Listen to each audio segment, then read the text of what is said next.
Morning everyone, Brian Cunningham, Restoration Concrete here in the Metro Atlanta area.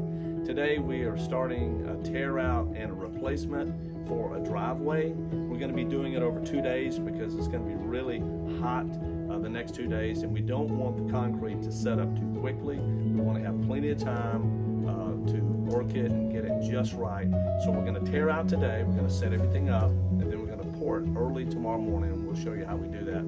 A couple of interesting things. Over my left shoulder you'll see where there's a downspout, and this is how downspouts are normally installed here, but to be honest with you, they probably should have buried it under the concrete and vented it properly, because over time this water has settled behind me where this step is, and it's the dirt that's under the stoop, it's washed it out. There's actually a hole around this left corner, and so it's caused the front step here connected to the stoop to sink.